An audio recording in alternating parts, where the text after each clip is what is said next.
Hey guys, this is Matt from Epic Soccer Training. I kind of want to take you through some soccer tips now, how you can improve your individual skill.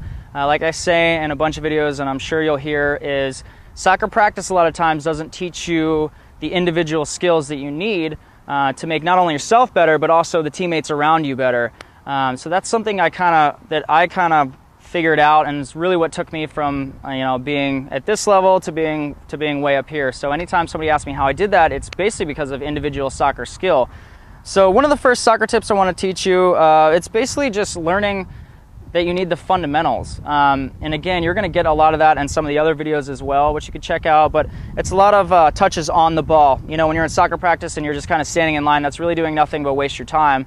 So again, you always want to have a ball at your feet. You always kind of want to be moving around. Again, the best thing you can do is even when you're warming up, you want to just be able to dribble down the field and work on your moves as you're going down the field warming up. Again, you don't want to do them like super explosive without stretching first, but you want to work on that. Once you have the proper fundamentals down, which I'll teach you in some other videos as well, just the basic approach, it's going to be a lot to do with ball control. And again, ball control is just simply that. It's just being able to have kind of a, I guess, have a sticky foot, as they call it, where you're just always kind of moving around, and the ball's never really but like a couple feet from you. You don't want to take a touch and then it's like way out here, and then you're trying to regain control, because when you see Messi, who's basically the best player in the world right now, the ball basically is glue on his foot. He's moving around, he's doing all these fakes, and it's going just right where he wants it to go. And so to have good ball control is one of the ways to do that. And again, one of the ways that you can kind of work on your ball control is not only just side-to-side stuff and shielding, as I'll show you in some videos. Juggling is a great way too, to be able to work on some stuff. So again, work on that. One of the other things that will really take you to the next level is your first touch. And a lot of people don't realize this. So again, when people are starting out, you want to really focus on your first touch. It really is a lot. It's pretty mental.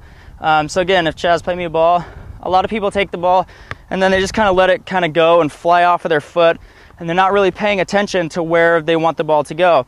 Again, if I have a defender who's over here and I get a ball played and I want to go over here, shield him, and then you want to keep it pretty close to you as well.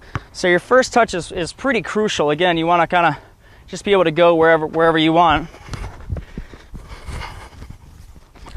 So, really focus on where do I need to go when you have the ball. When it's played to me, always, when the ball's not at you, you should be what they call surveying the field. You should be looking to where you want to go. So if you get a ball and you want to immediately go out here, you need to know where your player's at. So, you're playing it out here and, you have a player coming onto it. So you want to have your first touch be good, because that was one of the first things that really took me to the next level when my coach sat me down and said, hey, you really need to work on your first touch. If you want to have playing time, you need to get that down pat so you know where to go with the ball, because it slows down the play and you don't want to have that happen. You want all your teammates to have great individual skill, and that comes with your first touch. And then, as you get into that, it's anticipating where everybody's going to be, and that gets into more team play as opposed to individual skill. And so, like I said, it's a lot to do with, being mental with soccer. A lot of people don't realize that. It's what I call your soccer IQ, which I actually want to explain to you in the video below. If you kind of click on that right now, I'm going to kind of show you and explain what that is. And I guess more of the tactical side of things, when you get to a certain level, their coaches want you to break game film down and kind of learn how to play like that. And kind of see other teams' weaknesses and how you can exploit it, and how certain players play and their flow. And so your soccer IQ is very important for that. It's something that isn't really taught a whole lot. So I want to kind of teach you what that is. So again, click on the link below, check that out. Also leave some comments. Let me know if you have any tips or suggestions or what you want. I'll come by and answer them personally. So also click the subscribe button above, and I'll see you guys in the next video. Take care.